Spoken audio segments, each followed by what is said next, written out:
This was a man trapped 12 feet underground, wedged between two massive boulders, waiting for what could be his final breaths. For 5 long days, he had been alone in the wilderness of Canyonlands National Park, Utah, arm crushed beneath a 360-kilogram rock. No one around, no signal, no escape. Only his voice echoing off cold, rocky walls. After 95 hours, when hope began to fade, he reached for his camera to record what he believed were his final moments. The face in that frame was Aron Ralston. Viewers, welcome to a true story of courage, pain, and an unthinkable decision that defied death. Aron Ralston was born on October 27, 1975, in Marion, Ohio. Since childhood, he'd been drawn to nature's beauty and danger. By 12, he was already skiing and backpacking. Over the years, adventure became his obsession. He took up rafting, hiking, anything that pushed his limits. Soon he realized adventure wasn't just a hobby, it was his calling. So, he quit his 9-to-5 job and moved to Aspen, Colorado, a town surrounded by mountains and wild freedom. There, his passion would face its ultimate test. Aron set 3 goals. 1, climb all 59 14ers in Colorado, peaks above 14,000 feet. To conquer them again in winter, to set a record. 3, summit the highest peak in every state. By the end of 2002, he'd already conquered 36. The next challenge awaited. But his love for risk often scared his friends. Admired him, yet refused to join his dangerous adventures. And this trip was no exception. Everyone backed out at the last moment. Still, the thrill seeker in him couldn't stay home, so he decided to head toward Utah, destination unknown. Usually he shared his route. This time he didn't.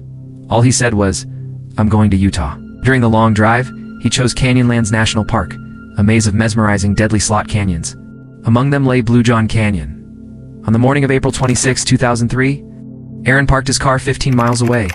He didn't know that within hours, his life would change forever. Aron took out his mountain bike, strapped on his helmet, and rode alone into the deep. Silent canyons, he carried supplies for just 1 day, 2 burritos, 4 liters of water, and a few climbing tools. That was it, under the blazing desert sun. He rode through glowing red rocks until he reached Blue John Canyon, where his real journey began. A journey he'd never returned from the same. He left his bike and hiked into the narrow canyon. By 2:30 p.m., he was 7 miles deep. Soon, the walls closed in, tight, steep, and filled with giant boulders wedged like nature's barricades. Moving carefully, he spotted a rock the size of a bus tire. His plan was simple. Hang from it. Dropped safely to the ground, he gripped the underside and prepared to jump when a deep crack echoed. The boulder shifted. He fell hard onto the canyon. Floor bruised but alive. Then, in an instant, the boulder came crashing down, pinning his right arm. His scream echoed through the canyon. He tried pulling free, but the rock didn't move an inch. The pain was unbearable. Gasping for breath, he gulped from his water bottle 3 big swigs before realizing his mistake. Now only a liter remained, no signal, no way out. Just silence and stone. He checked his gear. CD player, batteries, camera, headlamp, ropes, pliers, and a multi-tool. His survival now depended solely on his mind and willpower. He thought of 3 escape plans. Chip away the rock. Use ropes to shift it. The unthinkable. That last thought chilled him. He began with the first, carving at the rock with his multi-tool. Hours passed. Darkness fell. He kept scraping, but the rock didn't budge. By dawn, he had chipped off only a few tiny fragments. Next, he tried the pulley method, tying ropes with one free hand, wrapping them around the boulder and pulling with everything he had. For a second, it shifted, then froze again. Pain shot through his arm. Exhausted, he let go once again. He had failed. Aron tried once more, pouring every ounce of strength into moving the boulder. But again, nothing. Silence. Failure. It was now 3 p.m. on the second day. He was still trapped in the same merciless canyon, despair closing in. He picked up his camera and began recording what could be his final message. It's Sunday. 3:05 p.m. My name is Aron Ralston. I've been trapped in Blue John Canyon for 24 hours. If anyone finds this video, please deliver it to my parents. He showed his crushed arm, explained his failed attempts, and then, breaking down, said goodbye to his loved ones, maybe forever. By morning, hunger and thirst had nearly drained him. One thought remained: if he wanted to live, he'd have to lose his arm. He tied it tightly with tubing from his hydration pack to slow the bleeding. But his knife was too dull to cut through bone. As time slipped away, he grew weaker.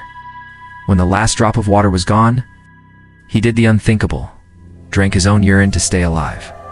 Days passed in delirium, half dreams, half regret.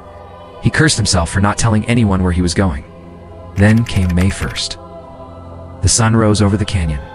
He had been trapped 120 hours. His voice was gone. His hope, almost dead. And then a vision. A little boy, smiling, walking toward him. His future son. The life waiting for him. Aron woke with a jolt. That dream was a sign he was meant to survive. His arm had begun to decay. The skin brittle, the pain numb, but the bones still locked him in place. Then came the thought, if I can't cut through it, I'll break it. He twisted hard, and a sickening crack echoed through the canyon. Moments later, with his dull multi-tool, he cut through what remained. After 5 days of agony, Aron Ralston was free. But the battle wasn't over. He had to escape before bleeding out. With one arm, he climbed rocks, crawled through narrow gaps, and somehow reached the surface. On the trail, he met a family of hikers who gave him water and called for rescue. 4 hours later, a helicopter lifted him from the canyon. After 127 hours of captivity, Aron was finally back in the light. 6 days of suffering had cost him 40 pounds of weight and nearly a quarter of his blood. 6 months later, on his 28th birthday, Aron returned to that same spot where he had faced death and chosen life.